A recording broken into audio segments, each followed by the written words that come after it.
Boa noite a todos, sejam muito bem-vindos à Casa de Amor, nosso Centro Espírita Amor e Luz. Hoje a gente vai à nossa casa aqui, a gente tem estudos online na segunda-feira, 20 horas, de 20 às 21 horas. Nas terças-feiras é estudo mediúnico e tem o estudo do Livro dos Médiuns, de 7h30 às 8h30 da noite, e de 8h30 às 9h30 tem o estudo prático, né, respeito aos trabalhadores da casa.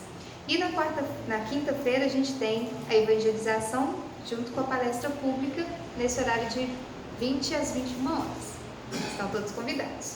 Hoje a gente vai ouvir a palestra do Luiz Antônio, mas antes disso eu vou ler um pedacinho do livro Vida Feliz. Bem, o amor é tônico da vida. Quando se centraliza nos interesses inferiores do sexo e das paixões primitivas, torna-se cárcere e deixa de ser o sentimento elevado que dignifica, libertando. Examina os teus sentimentos na área afetiva e observa se eles te desarmonizam ou tranquilizam. Através da sua qualidade, detectarás se amas ou apenas desejas. O verdadeiro amor supera o egoísmo e trabalha sempre em favor da pessoa querida. Ama, portanto, sem escravizar aquele a quem te devotas, não te deixando escravizar também. Então, o amor é a meta sublime de todos nós, né? Aprender a amar da maneira correta, elevada, que liberta e não aprisiona. Bem, como todos já são da casa, eu vou pedir para todos fecharem os olhos para a gente fazer uma oração inicial para passar a palavra para o Luiz Antônio. Senhor Jesus, obrigada pela oportunidade de estarmos todos aqui hoje reunidos para entender um pouco mais das suas verdades, dos seus ensinamentos, do que o Senhor veio trazer para nós aqui nesse planeta de amor e luz. Esse é o planeta abençoado que nos recebe de braços abertos para que a gente possa aprender, crescer, desenvolver e subir os degraus da escala evolutiva. Envolva em energias luminosas a todos que aqui estão, encarnados e desencarnados, em busca de consolo, de apoio, de aprendizado, de desenvolvimento. Que assim seja. Isso. Todos.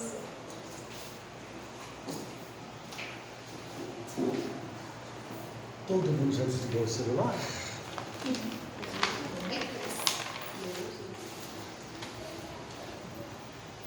Boa noite a todos, que a paz de Jesus esteja em nossos corações. Não só hoje, mas para sempre. E sempre aqui é para sempre mesmo. Nós vamos falar hoje um pouco sobre Maria de Nazaré.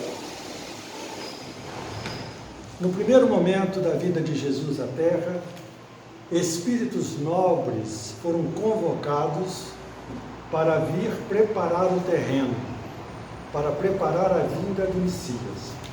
E não podia ser diferente. Jesus, mesmo sendo um espírito puro, um espírito de luz, todas as vezes que alguém muito sábio, muito inteligente, muito evoluído precisa trabalhar, ele monta uma equipe. Aliás, isso é que muita gente não sabe fazer, montar uma equipe. E Jesus, um administrador dos melhores que existe nessa parte da galáxia, né? Naturalmente escolheu os melhores ajudantes que ele poderia ter. Nós vamos começar a falar de Isabel. Quem lembra quem é esse personagem, Isabel? É prima de Maria, né? Seu marido, o sacerdote Zacarias, exercia as tarefas no templo. Recebeu a visita de um anjo do Senhor, o anjo Gabriel, que lhe anunciou que Isabel daria à luz a um filho e que seu nome deveria ser João. Observe que todos os espíritos que vêm com uma missão na Terra, tem uma missão para desenvolver aqui, a espiritualidade se adianta e diz qual é o nome que ele tem que ter. Né? Então, O anjo Gabriel aparece para o Zacarias, para o pai, e diz assim: Isabel vai ser mãe, e o filho que vai nascer, você vai botar o nome nele de João. Mas Zacarias duvidou, porque Isabel já estava avançada na idade. Ele disse: mas isso não pode ser, né? Tudo bem que eu sei anjo, mas Isabel já está numa idadezinha bem avançada. E o anjo falou com ele: por causa disso, porque duvidou, você vai ficar sem falar até o nascimento da criança. Então Zacarias perdeu a voz. Muita gente pensa assim: como é que um espírito pode dizer para o outro perder a voz? Um espírito pode fazer você ficar com febre, com dor no braço, com dor na perna, com dor de cabeça. Então perder a voz, pode fazer você perder a visão. Tudo espiritualmente. Por isso que muita gente sai daqui, vai na igreja ali, que tem um padre ali que é bom, né? O padre é muito bom. E o padre vai lá, coloca a mão, joga água dentro e a pessoa volta a enxergar. Vai em Aparecida do Norte, fica a enxergar. Vem no centro espírita, volta a enxergar. Vai na igreja evangélica e enxerga. É porque a cegueira não era física, não era uma catarata, né? Não era um problema na retina, o problema era só espiritual. Afasta o espírito, quando o espírito é ruim, né? Ou se é um espírito bom, o espírito bom fala: pode? Tá bom, pode deixar voltar a ver. Mas Zacarias ficou mudo até o menino nascer. Ao receber a visita de Maria, Isabel grávida, né? E João a gente sabe que nasceu antes de Jesus. Quando Maria vai visitar a prima Isabel, quando ela chega perto, Isabel fala assim: bendita é você entre as mulheres, e bendito é o fruto que você dará à luz, o filho que você dará à luz. Está lá em Lucas 1,42. Naquele momento, Isabel já tinha completa compreensão de que o menino no ventre de Maria seria o Salvador. Como é que Isabel sabia? Vocês não imaginam, não? É que mediunidade é uma coisa que sempre existiu, né? Mediunidade, Isabel era médium, né? As entidades espirituais, o mentor espiritual falava com ela: você está trazendo, está no seu ventre, ele vai chamar João, vai ser o precursor, ele vai aplanar o caminho para Jesus, né? Vai começar a falar do arrependimento, né? Que abandone as coisas ruins, seja honesto, seja fiel. Então João faz uma pregação para preparar o caminho. Quando Jesus vem, Jesus vai trabalhar com aqueles que João preparou para receber a mensagem, tá? Tem o velho Simeão, que também é um personagem que veio antes. Quem é o Simeão? Ele ficava muito na porta do templo. Ele não ficava lá dentro do templo, ele ficava muito do lado de fora do templo. O ancião Simeão, cujo nome significa o Senhor escutou, é apresentado como um homem justo e piedoso, que esperava a consolação de Israel, isto é, a chegada do Messias. Porque a chegada de Jesus à Terra não foi uma coisa que aconteceu de uma hora para outra, não. Séculos antes, um daqueles antigos profetas avisou: olha, vai nascer o Messias, vai vir o Messias, o Salvador vai vir. Então os homens, principalmente judeus, aqueles que acreditavam no Deus único, já tinham a convicção, porque o profeta disse, que Jesus viria, que o Salvador viria. Então Simeão sabia que o Salvador viria, porque ele era judeu, frequentava o templo, estudava, mas ele dizia que não desencarnaria antes de ver o Salvador. E ele está lá na porta do templo, já velhinho, e Maria vem chegando com o menino para apresentar o templo. O menino havia nascido, né? Quando ele chega, ele olha para o menino, pede para pegar, levanta o menino e diz: cumpriu a profecia. Porque ele, que também era médium, sabia que ele veria o Cristo antes de desencarnar. Vocês estão vendo que todo mundo é médium nessa história, né? Mas, Luiz, interessante que você está falando aí, as pessoas que não conhecem, né, sobre espiritualidade, desenha muito, vamos dizer assim, toma isso a partir de Kardec, mas olha quanto tempo isso vem. Desde quando existe o homem na Terra, existe fertilidade. Se ligar nisso aí, não é? Então, iluminado em sua mediunidade, Simeão vê no menino que tem nos braços a luz que iluminará todas as nações. Olha aí, ó, médio vidente da por cima. Quando ele pegou o menino, ele viu que o menino era iluminado. Outra pessoa estava olhando só o menino, mas ele via além da matéria. Então ele viu que ali era um menino iluminado, que iluminaria todas as nações. Cumpre nesse instante a revelação que tivera, e que não desencarnaria sem ver o Salvador do mundo. O outro personagem que vem na preparação do Cristo é José da Galileia, que é conhecido na Igreja Católica como São José. Mais conhecido como São José, a providência divina confiou nele a tarefa de proteger no primeiro instante. Por isso que, em 2 momentos, o anjo lhe apareceu em sonho.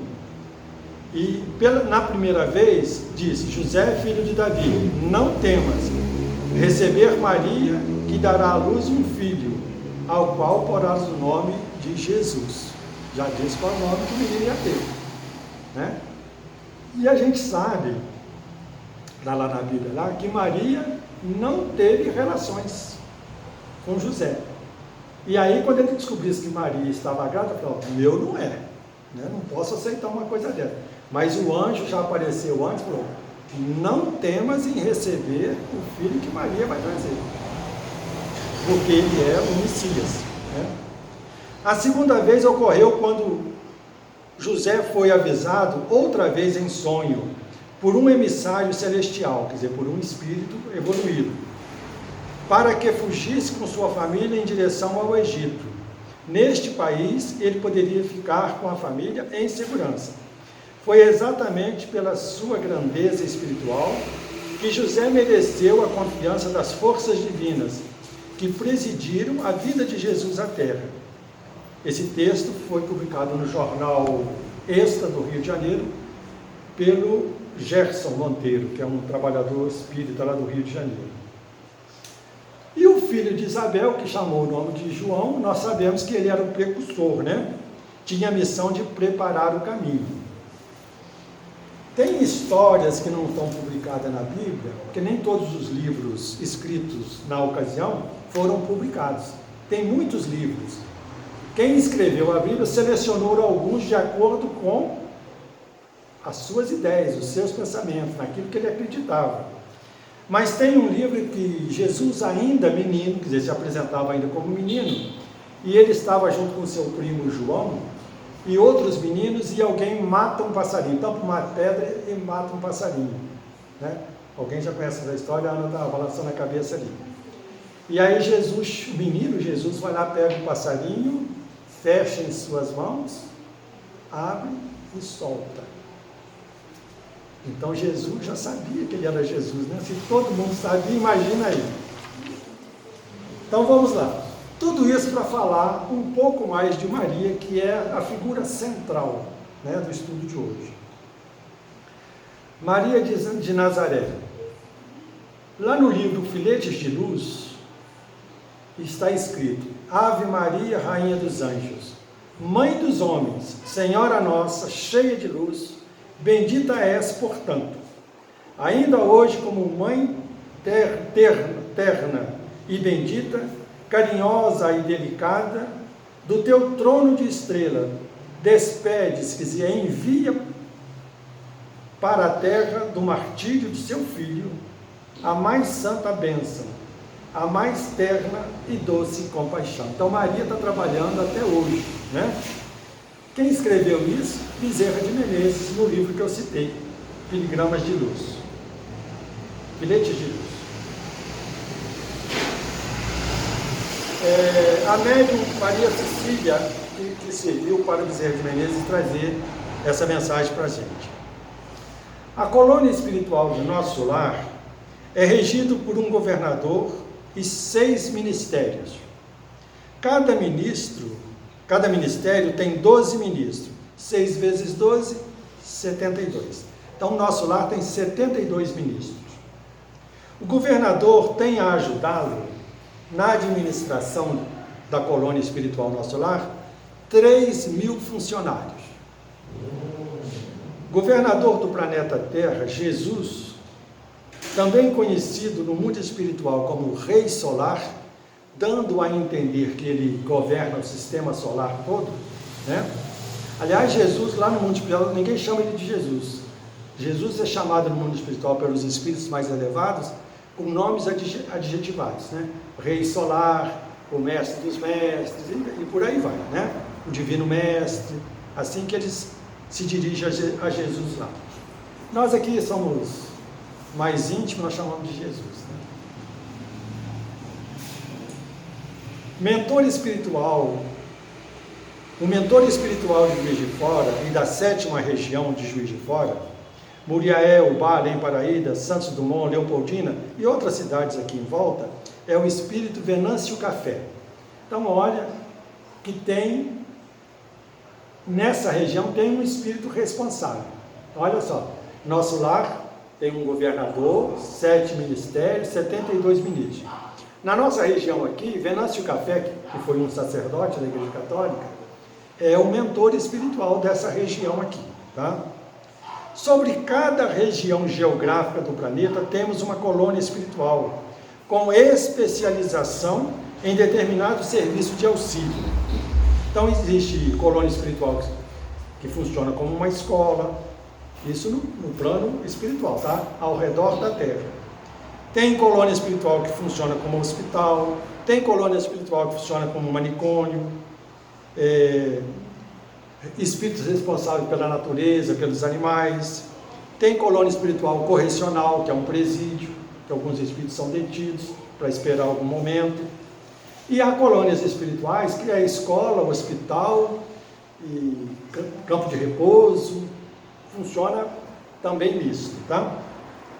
Cada cidade, cada bairro, cada avenida, cada rua, estrada, até mesmo os caminhos mais simples que conduzem às zonas rurais, há espíritos com responsabilidade de proteger e informar a instâncias superiores. Eu estou citando essas administrações, comecei lá, né? Esse pessoal que veio preparar Jesus, já deu uma volta aqui por Nosso Lar, uma colônia mais conhecida, e agora nós chegamos à Terra. Aqui, cada rua, se a rua é pequenininha, tem um espírito responsável. Se a rua é um pouquinho maior, tem muitas casas, a rua é dividida. A Avenida Rio Branco deve ter uns 10 espíritos ali. 2 quarteirões para cada espírito tomar conta. Então as pessoas ainda hoje, espíritas, acham que ela está num lugar que não tem ninguém vendo. Eu estou fazendo isso aqui, mas ninguém está vendo. Tem sempre alguém vendo.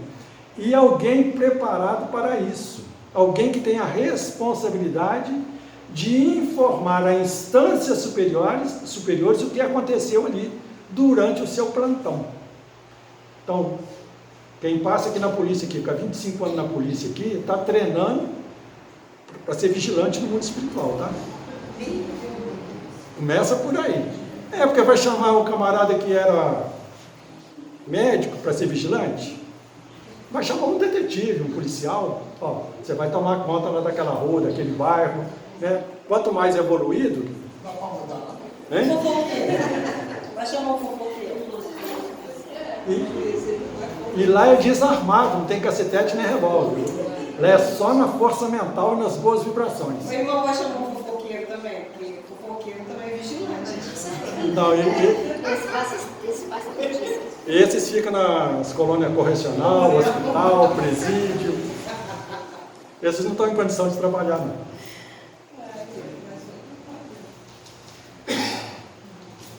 Deixa eu ver aqui, que eu já adiantei aqui. Então, tem que avisar instâncias superiores. E que por ali acontece. Tudo que acontece ali, esse espírito que é o vigilante tem que informar. Hoje teve um assalto aqui, roubaram um celular aqui. Quem foi que roubou? Foi fulano, mora em tal lugar. Porque eles vão para ver o endereço onde a pessoa mora, o cara que roubou mora aqui. Então, vocês imaginem que no futuro, não vai ter ladrão, porque a espiritualidade, as comunicações vão ser diretas, né? Roubou o celular. O espírito vigilante já vai levar a polícia lá na casa do cidadão. Porque a polícia vai ser médico também, todo policial vai ser médico. Aliás, na Inglaterra, a Scotland Yard, vou rolar a língua aqui, e eles, quando tem um caso que não dá para resolver lá, eles chamam os médiums. Ó, teve um crime aqui, não tem pista, não tem nada, aí o médico se concentra lá, vê a cena toda e descreve para o policial. Né? Se for conhecido do médico, ele já vai falar o nome, endereço, telefone, fala tudo. Então tem muitos crimes resolvidos na Inglaterra, deve ter outros lugares que faz isso, aqui no Brasil já aconteceu, né? Teve um rapaz aqui em Minas Gerais que estava sendo acusado de um crime, ter matado um colega, e o espírito do morto se comunicou pelo Chico Xavier, psicografou lá, dizendo que o colega era inocente, que foi um acidente. Mas já passei por situações que não tem explicação. Passei uma situação que eu botei 3 pessoas e estavam saindo. Aí alguém falou assim no ouvido, olha pra mim. Não foi um, foram várias vezes. Mediunidade. Tem que tratar essa mediunidade sua aí, tá? Você já está atrasado 50 anos. Bom, no livro Mensageiros,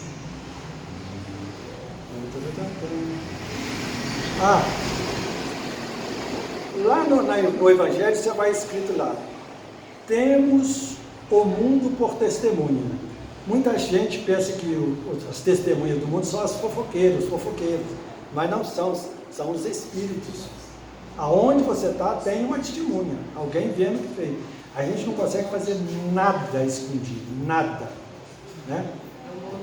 Tem um monte. Aí tem um menino lá na mesa, né? Aí o pai fala alguma coisa com ele e ele resmunga, né? Xinga o pai, né? Mas baixinho, né? Aí o pai chega para ele e fala assim: aqui, ó, deixa eu falar uma coisa para você. Eu não ouvi o que você falou, não, mas Deus ouviu. Quem? Deus. Aí o menino passou a ficar com medo, né? Começou a procurar Deus, porque o pai não escutou, mas Deus sempre escuta. A gente pode ensinar isso para os filhos. Tá vendo. Deus está vendo. Mas é o mundo espiritual que nos acompanha.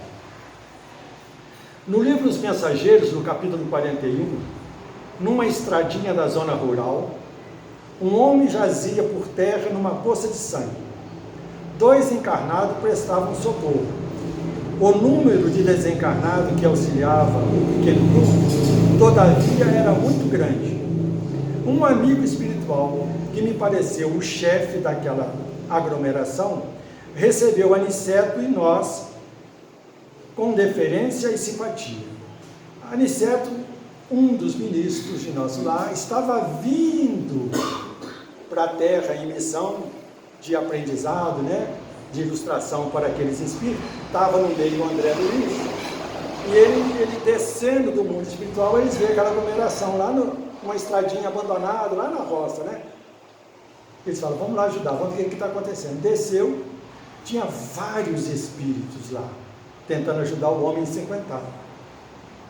E tinha um que parecia ser chefe, e o Aniceto, como é o espírito mais evoluído, aquele espírito que parecia o chefe daqueles espíritos que prestavam socorro, foi cumprimentar o Aniceto e os espíritos que estavam com ele, e deu satisfação no que tinha acontecido ali. Olha só, explicou rapidamente a ocorrência. O carroceiro havia recebido a patada de um burro, e era necessário socorrer o ferido.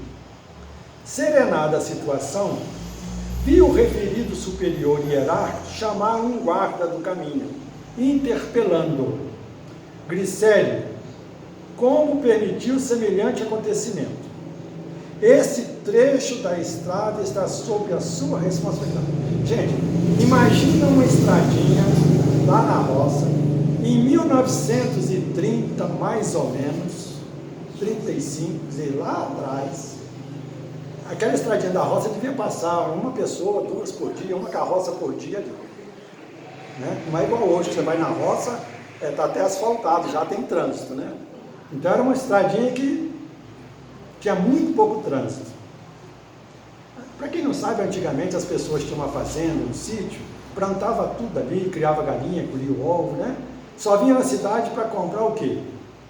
Macarrão. Porque manteiga, queijo, tudo fazia em casa. As mulheres, coitadas, trabalhavam demais. Aquelas que faziam tudo. É verdade. É ou não é? Serenada a situação, viu o referido superior hierárquico chamar um guarda do caminho, interpelando: Glicério, como permitiu semelhante acontecimento? Esse trecho da estrada está sob a sua responsabilidade. E aí o Glicério fala para o superior: fiz o possível por salvar este homem, que aliás é um pobre pai de família. Meus esforços foram improfícuos, quer dizer, foram em vão, pela imprudência dele. Há muito procuro cercá-lo de cuidado, sempre que passa por aqui. Entretanto, o infeliz não tem o mínimo respeito pelos dons naturais de Deus. É de uma grosseria inominável para com os animais, que o auxiliam a ganhar o pão. Não sabe senão gritar, encolerizar-se, surrar e ferir. Tem a mente fechada à sugestão. Então todos nós temos uma antena que tem que estar na posição certa para receber boas sugestões, boas influências, né? Agora, se a antena estiver para baixo, força de expressão falar para baixo, porque não existe baixo e em cima no mundo espiritual, a gente só pega as informações ruins, né? Ah, vai beber, vai fumar, xinga, chuta, bate, briga, né?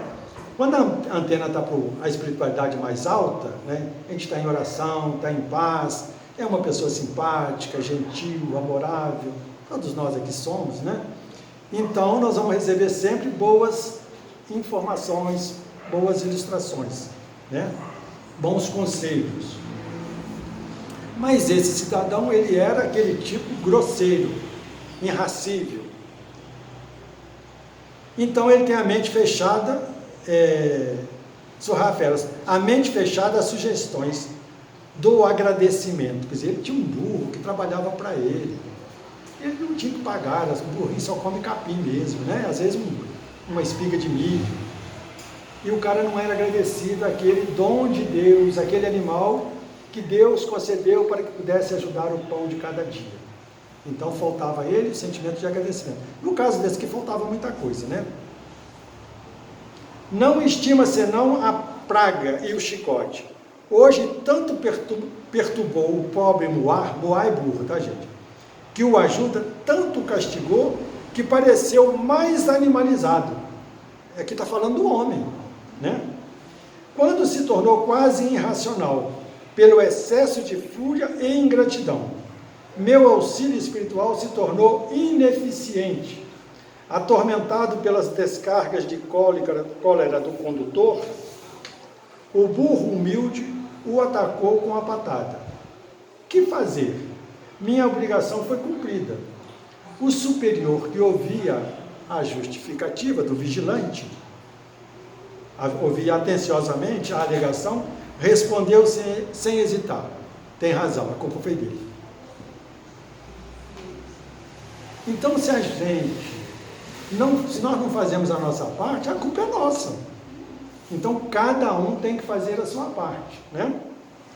Aí o vigilante não tinha responsabilidade, porque ele vinha já há muito tempo ajudando. Na hora de folga, ele deu o trabalho de seguir até na casa, para ver como é que estava a casa, conhecer a mulher, os filhos, né? Ele dá informação. Toda vez que ele passa por aqui, eu tenho que ajudar. Mas ele fala, ele mora, né, num sítio na frente, tem mulher, tem filho. Quer dizer, o vigilante foi lá para conhecer. No livro O Caminho da Luz, a vida de Jesus, a manjedoura, o mentor Emmanuel nos fala. A manjedoura assinalava o ponto inicial da lição salvadora do Cristo, como a dizer que a humildade representa a força de todas as virtudes. Então Jesus podia ter nascido num palácio, ele podia ter escolhido onde nascer. Ele é o governador do planeta, mas ele escolheu nascer numa manjedoura. num lugar bem simples, bem humilde. Foi a primeira lição para toda a humanidade: humildade. Começava a era definitiva da maioria espiritual da humanidade terrestre. De vez que Jesus, com sua exemplificação divina, entregaria o código da fraternidade e do amor a todos os corações. Debalde, os escritores materialistas de todos os tempos, que vulgarizaram o grande acontecimento, ironizando os altos fenômenos mediúnicos que o precederam, as figuras de Simeão, o ancião, de Isabel, de João Batista, de José da Galileia, bem como a personalidade sublime de Maria, têm sido muitas vezes objeto de observações injustas e maliciosas. Mas a realidade é que, somente com o coração daqueles mensageiros da Boa Nova, portadores de contribuição de fervor, crença e vida, poderia Jesus lançar na terra os fundamentos da verdade inabalável. Jesus ficou aqui na terra 3 anos. A pessoa fala, ficou 33 anos. Bom, se a gente vai ler a história de Jesus com muito cuidado, a gente vê falar de Jesus até os 12 anos, depois não vê falar mais de Jesus, depois volta a falar a partir dos 30. Onde é que estava Jesus dos 12 aos 30? Aí tem umas histórias malucas aí, que ele foi para a Índia aprender com os monges. Jesus não tinha nada que aprender com ninguém, ele é um espírito de luz, um espírito puro, ele veio só para ensinar. Ninguém até hoje na Terra, nem nunca passou por aqui, alguém que poderia ensinar alguma coisa para Jesus. Então é um absurdo essas historinhas que aparecem por aí. Então é muito importante valorizar esses personagens. E depois os 12 apóstolos, né, foram convidados um a um por Jesus. Você imagina se você fosse um fiscal do imposto de renda, né, da Receita Federal, ganhando uns 15 mil, 20 mil por mês. Está lá no seu escritório, aí passa, vem comigo, me segue. Você larga tudo e segue. Muita gente pergunta, mas por que o Mateus fez, São Mateus, né? O Levi fez isso, ele estava lá cobrando imposto. Jesus passou, olhou para cima, Levi, me segue. Por que ele seguiu? Quem sabe? Jesus só chamou e ele seguiu? Ninguém? De novo, Mateus era médium. Ele, quando olhou para Jesus, o brilho do olho de Jesus, ele viu ali uma luz. Não está escrito na Bíblia, mas não tem outra explicação. Porque ele largou tudo e seguiu. Está lá Pedro, um empresário, classe média alta, porque ele tinha uma casa com jardim interno. Quem é que tem uma casa com jardim interno aí? Eu não conheço, né? A casa em volta e o jardim no meio, naquela época tinha. Pedro tinha uma casa com jardim interno. Ele tinha um barco de pesca, ele era um empresário, né? Ele pescava e vendia o seu pescado naquela região. Está ele lá com mais 2 pescadores que o auxiliavam. Jesus passa, olha para ele e diz assim: Simão Pedro, Tiago, fulano, segue-me, porque eu farei de vocês pescadores de almas. E eles largam a rede, largam o barco, largam tudo e seguem a Jesus. Eles viram, Mateus viu. Jesus não era uma pessoa. Esses homens já nasceram, eles tinham um pouco mais de evolução do que a média. Vieram com mediunidade. Então, quando eles olharam para Jesus, eu tenho que seguir. Não tenho como dizer não para esse aí é o Salvador. Esse é o Messias que a gente estava esperando. Por isso eles seguiram. Então, Jesus precisava dessas personagens, esses espíritos que reencarnaram, dos 12 apóstolos, depois 13, porque o Matias toma o lugar de Judas Iscariotes, né? Ele assume a posição de Judas, então na verdade são 13 apóstolos. Depois tem os 70, que foram evangelizados e obedecem a Jesus. Jesus manda de 2 a 2 a sair a pregar a verdade. E tem mais os 500 que acompanhavam Jesus por onde ele ia. que assistiram os milagres, que ouviram direto da boca do Cristo, os ensinamentos. Então a gente pode dizer 500, mais 72, mais 12, mais esses outros personagens importantes, né, que receberam Jesus, estavam preparados para isso. Tem um livro que fala que os 500 e os 72 continuam reencarnando aqui na Terra. De tempos em tempos, eles vêm em missão, né? Então, quando aparece alguém falando de Jesus com propriedade, né, ensinando, né, dando demonstração de uma evolução espiritual diferenciada, a gente pode imaginar, ó, esse aí deve ser um dos 500. Esse ouviu diretamente de Jesus, né? Diz ainda Emmanuel no livro Caminho, Verdade e Vida, na lição 171.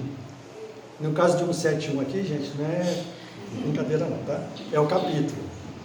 O Evangelho é roteiro iluminado, do qual Jesus é o centro divino.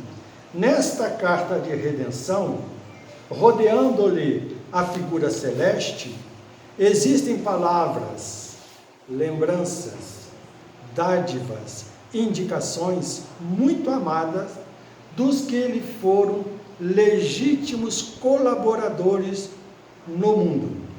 Recebemos aí as recordações amigas de Paulo de Tarso, de João, de Pedro, de companheiros outros do Senhor, e que não podemos esquecer. Então, todos aqueles que conviveram com Jesus deixaram o seu depoimento, escreveram alguma coisa, ou alguém escreveram sobre eles, né? Temos igualmente no documento sagrado reminiscências de Maria. Examinemos suas preciosas palavras em Canaã, cheia de sabedoria e amor materno. Sua mãe disse aos servidores: fazei tudo quanto eles vos disserem. Eu já vi gente falar de Maria, que Maria não tinha noção da grandeza do Senhor, que ela não tinha noção de quem era o filho dela. Ó, fazei tudo o que ele vos disser. Quer dizer, olha, ela tinha plena noção, né? Dizem que Jesus, existe um outro evangelho apócrifo, que José está trabalhando na sua carpentaria, né? Fazendo uma peça encomendada, e quando a peça fica pronta, ele vai lá colocar a peça no local. Quando ele chega lá, e Jesus vai com ele, Jesus aí já, um rapazola, já adulto, né? Quando chega lá, quando coloca a peça no lugar, falta 10 ou 15 centímetros, ficou menor a peça. E José fala: ah, meu Deus. Diz: não, calma, pai. Pegou a peça e fez assim, botou, ficou certinho. Tem todo o domínio da matéria, né? Jesus podia. A pecinha ficou curta, peraí que eu vou aumentar lá para os outros. Botou, ficou certinho. Então, tem muita coisa contando a história de Jesus que a gente tem que procurar os evangélicos apócrifos para ler. Vocês podem encontrar na internet, lá no Google, digita lá o Evangelho de Iudá, ou o Evangelho de Judas, né? Muita gente não conhece, mas Judas escreveu um Evangelho. Vocês vão ver coisas maravilhosas lá nesse Evangelho de Judas. A figura celeste. Existem palavras, lembranças, dádivas, indicações muito amadas, dos que eles foram legítimos colaboradores do mundo. Recebemos aí recordações amigas de Paulo, de João, de Pedro, de companheiros outros do Senhor, e que não podemos esquecer. Temos igualmente no documento sagrado reminiscências de Maria. Examinemos suas preciosas palavras em Canaã, cheia de sabedoria e amor materno. Sua mãe disse aos servidores: fazei tudo quanto ele vos disser. No livro Pão Nosso, lição 121, o Emmanuel, ele tem a lição, chama-se Monturo. Monturo, para quem não sabe, não é bem lixo. No fundo do quintal, antigamente toda casa tinha quintal, tinha os canteirinhos de couve, né? As pessoas iam botando ali casca de ovo, casca de legumes, quando capinava, botava o capim ali, botava terra, capim, então, hoje chama compostagem. Então, naquela época chamava monturo. Então o Emmanuel dá o nome a essa lição lá no livro Pai Nosso de monturo. Ele fala assim: se José da Galileia ou Maria de Nazaré, olha só, quem está falando é Emmanuel, tá? De José de Galileia, ou Maria de Nazaré, simbolizavam terras de virtudes fartas, o mesmo não sucede aos apóstolos, que a cada passo necessitam recorrer à fonte das lágrimas que escorre do monturo de remorsos e fraquezas, propriamente humanos, a fim de fertilizarem o terreno empobrecido de seus corações. De quanto adubo dessa natureza precisaram Madalena e Paulo, por exemplo, até alcançarem a gloriosa posição em que se destacam. O que Emmanuel está dizendo aqui? Que São José e Maria de Nazaré são terras fartas, são espíritos muito mais evoluídos do que os apóstolos. Ele fala que os apóstolos, para cumprir a missão deles, vezes outras, eles tinham que buscar nas lágrimas do monturo, porque o monturo, quando ele vai fermentando, ele escorre, né? Um líquido que a gente chama de chorume, né? Um líquido até meio fedorento, né? O caminhão de lixo passa, a gente sente cheiro, né? Então, esses outros homens, preparados para serem precursores do Cristo, estavam longe de ser uma Maria de Nazaré ou de ser um São José, um José da Galileia, porque esses dois eram muito mais evoluídos. Esses traziam no coração toda a sabedoria, toda a bondade que eles precisavam. Os outros foram construindo, foram vencendo as suas dificuldades. Pedro nega Jesus 3 vezes e depois se arrepende profundamente. Judas Iscariotes, que muita gente fala mal, amava Jesus como nenhum outro, mas ele estava equivocado, porque ele era mais humano, mais terra-terra, não tinha tanta evolução, né? Ele achou que se provocasse lá os sacerdotes, a guarda do templo, e que Jesus chamaria o seu anjo, o seu exército de anjos, e destruiria aqueles homens. Mas Jesus veio para ensinar a amar, não podia destruir. Judas estava equivocado, suicida. Mas assim que Jesus desce da cruz em espírito, né, ou sai do sepulcro em espírito, a primeira coisa que ele vai é em busca de Judas Iscariotes, do amigo, porque Jesus sabia que ele o amava. Estava equivocado. E Jesus sabia que ele teria que reencarnar outras vezes até atingir aquele grau que José e Maria já tinham atingido, né? Vocês entenderam essa parte? Com essas considerações do Emmanuel, entendemos que José e Maria já tinham naquela época alcançado a condição de espíritos sublimes, de grande sabedoria e de amor. Bendita seja a Senhora Nossa, bendita hoje e sempre, diz Bezerra de Menezes. Hoje e sempre. Dizem que quando Jesus subiu o monte do Gólgota, carregando peças da cruz ou a sua cruz, e sendo chicoteado com a coroa de espinho, que um séquito de mulheres valorosas, porque os homens se esconderam, todos eles, nenhum apóstolo seguiu Jesus, a não ser João, que era um adolescente de 14, 15 anos, por aí, era conhecido como discípulo. Foi o único que junto com as mulheres seguiu, e foi até o Gólgota para estar junto com Jesus ali. Tanto é que Jesus vira para João e diz: João, eis aí tua mãe, aponta para Maria, e diz: Maria, eis aí teu filho, né? Bom, tem uma mensagem espiritual que fala que Maria seguiu Jesus na subida do monte sem derramar uma lágrima. Tem gente que fala que ela derramou lágrima, mas o certo é que ela não murmurou, não reclamou, não blasfemou, não foi contra ninguém, nem contra as forças que castigavam o seu filho, bem amado, que ela tinha plena consciência de que Jesus era um espírito imortal, cheio de luz. Então ela seguiu Jesus serena, em paz, ligada com o mundo espiritual, envolvendo aquelas criaturas ali, todas ali, em oração, sem desespero. Característica de espíritos evoluídos, de espíritos sábios.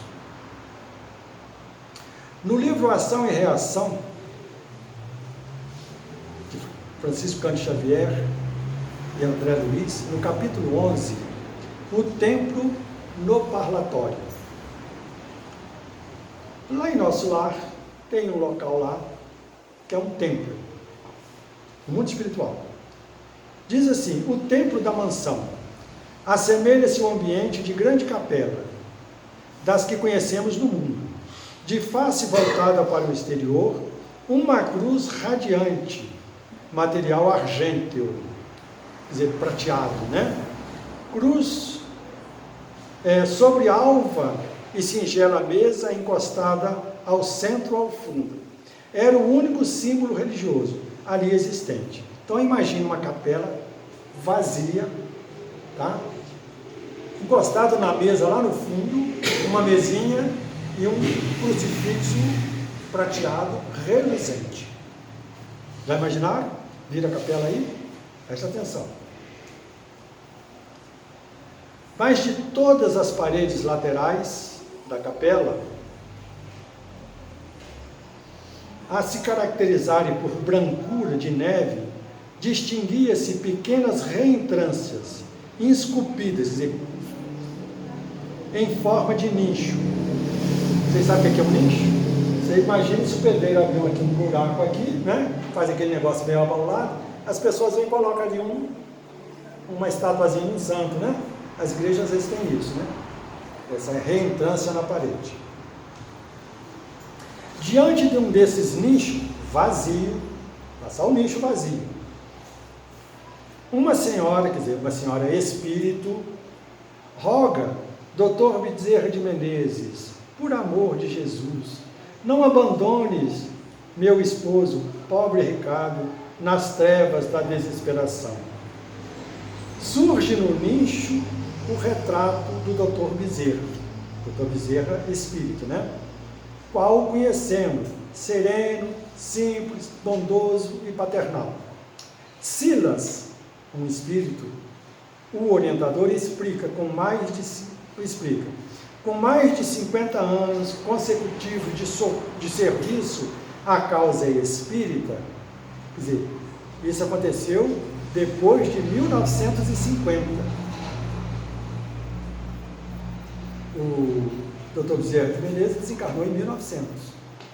Então, com mais de 50 anos no mundo espiritual, prestando serviço como espírito, depois de desencarnado, Adolfo Bezerra de Menezes fez jus à formação de extensa equipe de colaboradores, que lhe serve a bandeira de caridade. Então, o Dr. Bezerra de Menezes, um espírito muito evoluído, nós já falamos aqui dele, que ele foi um dos dois convidados por Ismael, né, que é o anjo Ismael, que é o mentor do Brasil, é o anjo Ismael, e Ismael convida Bittencourt Senpai e Bezerra de Menezes para reencarnar e unificar a doutrina espírita, né? Eles reencarnam e vêm fazer esse trabalho, cumprir essa missão aqui na Terra. Então, o Dr. Bezerra de Menezes, quando volta para o mundo espiritual, já era um espírito muito evoluído. Então, lá no mundo espiritual, ele vai formando uma equipe, né? Eu acredito que a equipe do Dr. Bezerra de Menezes tem alguns milhares, talvez alguns milhões de espíritos que trabalham junto com ele, que ele treina, que ele orienta. Ó, vocês vão trabalhar aqui, vão formar uma equipe, né? Para quem não sabe, a equipe espiritual do Centro Espírita Amor e Luz foi treinado por uma equipe espiritual do Dr. Bezerra de Menezes. Por isso que aqui, nós aqui gostamos sempre de chamar o Dr. Bezerra de Menezes, porque a equipe foi treinada, a equipe espiritual foi treinada por uma equipe do Dr. Bezerra de Menezes. Então a equipe dele é muito grande, tem centro espírita do Dr. Bezerra de Menezes no Uruguai, para todo lado já, né? Espalhado para todo lado. A bandeira da caridade, né? Que é a bandeira do Dr. Bezerra de Menezes. Centenas de espíritos estudiosos e benevolentes obedecem a diretrizes da lavoura do bem, na qual opera ele em nome do Cristo. Comentário de Hilário, o espírito que estava lá assistindo. Desse modo é fácil compreendê-lo, agindo em tantos lugares ao mesmo tempo. Então, os espíritos, eles podem irradiar em muitos lugares ao mesmo tempo, pelo grau de evolução que eles têm, mas eles podem se fazer substituído por alguém de sua confiança. Entendeu? Então vai ter uma reunião no Centro Espírita Bezerra de Menezes. E aqui um espírito vai se comunicar representando o doutor Bezerra de Menezes, porque o doutor Menezes confia naquele espírito, sabe da bondade, da lisura, né? Da evolução que aquele espírito tem, então delega para ele ser representado aqui na nossa reunião. Então, o mentor espiritual do Centro Espírita Amor e Luz pode ser um espírito desse delegado da equipe do Dr. Bezerra de Menezes, tá? Porque já que a gente já teve notícia do mundo espiritual, que eles foram treinados pela equipe do Dr. Bezerra de Menezes. Em outro nicho, uma pobre mãe desencarnada roga pelos filhos transviados nas sombras. Invoca a proteção de Nossa Mãe Santíssima, sobre a representação de Senhora da Piedade, segundo a fé que o seu coração pôde, por enquanto, albergar no âmbito das recordações trazidas do mundo. Uma mãezinha desencarnada pedindo pelos dois filhos. Está lá, ela entrou na capela, ajoelhou diante do nicho daquele e começou a pedir. Vocês sabem quem é a Nossa Senhora da Piedade? Quem conhece a estátua lá na Itália da Senhora da Pietà? Que ela está sentada com Jesus morto no colo. Então, por isso Senhora da Piedade. Agora, quantas Nossas Senhoras existem? Muitas? Uma só, com muitas representações. Se Bezerra de Menezes tem ali representar centenas de espíritos benevolentes, imagina quantos espíritos tem a representar Nossa Senhora aqui na Terra. Está no mundo inteiro, né?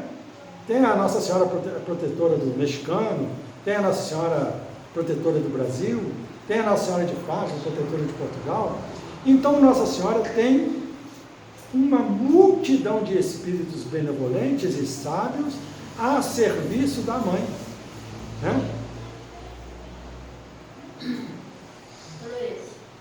Luiz, deixa eu te perguntar uma coisa. Então você falou assim, a gente sabe que é uma Nossa Senhora só, sabe? Lógico, uma Maria. Então ela geralmente é representada, Nossa Senhora de Fátima, porque ela apareceu em Fátima. Tem a de Guadalupe, que é a do México, essas coisas todas. Então você acha que não é a manifestação Maria, a Maria mesmo, é um espírito que representa, ou é ela que, se essa aparição, né, se isso foi visto mesmo? Isso eu não posso dizer. Pode ter sido a própria Maria, ou né? Pode ter sido uma representação. Ou pode ter sido uma representação, alguém que com o mesmo cunho evolutivo para representar, né? Agora, o espírito pode tomar a forma que ele quiser. Com certeza. Ainda mais falando de tempo. Não é? Então ela está lá. A imagem que se forma no nicho é a criação mental, é a criação da mente dela, que é a Nossa Senhora da Piedade, Nossa Senhora da Piedade, né? Plasmando a imagem colorida e vibrante que lhe corresponde aos desejos. Silas, o espírito que está orientando André Luiz e os outros, explica: isso, contudo, não significa que a prece esteja sendo respondida por ela mesma, por Nossa Senhora. A Senhora da Piedade, petições semelhantes a esta, eleva-se a planos superiores, e aí são acolhidas pelos emissários da Virgem de Nazaré, a fim de serem examinadas e atendidas conforme o critério da verdadeira sabedoria.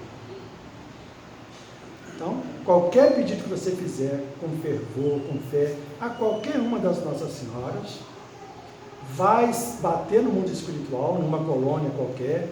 Lá tem, nosso lar tem o Ministério das Comunicações. De lá tem televisão, aparelho de televisão, que eles assistem o que está acontecendo aqui na Terra, né?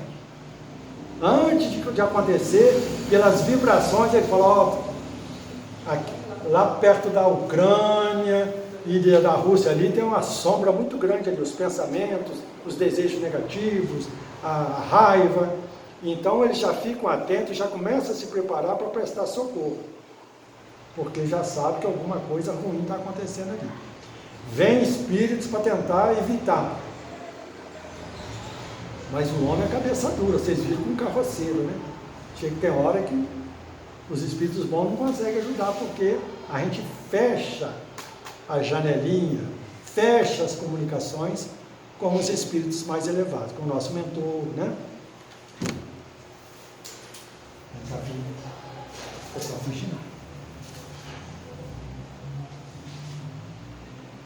O espírito Anália Franco, no livro Vozes do Grande Além, na lição 47, Prece a Maria Santíssima, diz: Senhora, que viste na cruz a morte do Filho Divino, acompanhando-lhe a agonia com lágrimas silenciosas de tua dor, sem qualquer sinal de reclamação contra os poderes do céu e sem qualquer expressão de revolta contra as criaturas da terra.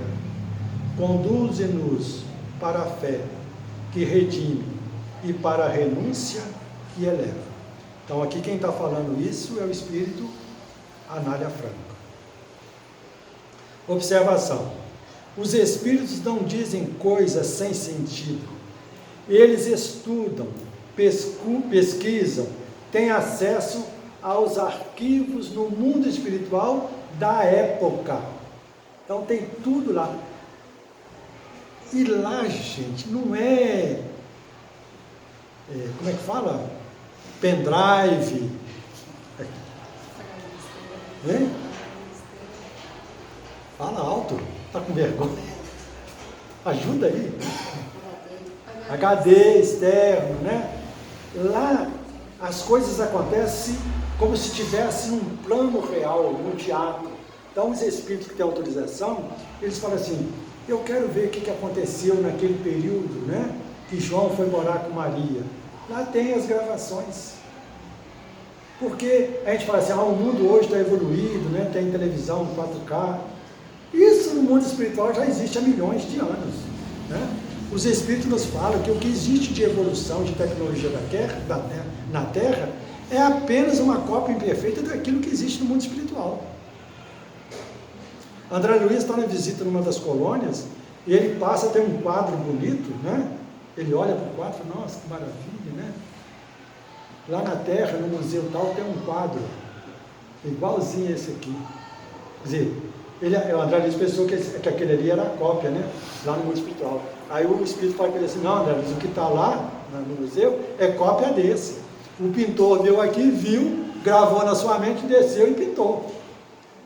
Então até o quadro, às vezes, que a gente pensa que é uma criação do pintor, é uma cópia do que está no mundo espiritual.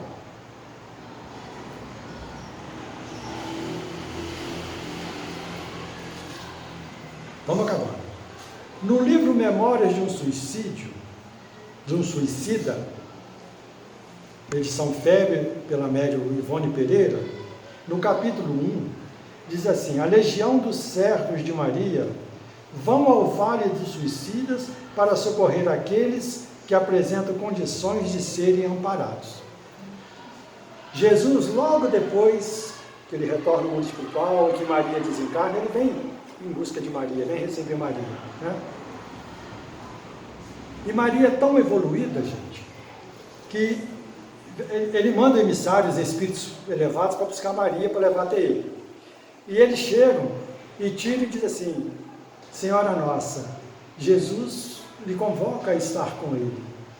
Ela fala assim: mas antes que me levem, eu quero visitar as paragens por onde eu percorri. Quero rever os amigos, quero rever aqueles a quem Jesus tocou nos corações.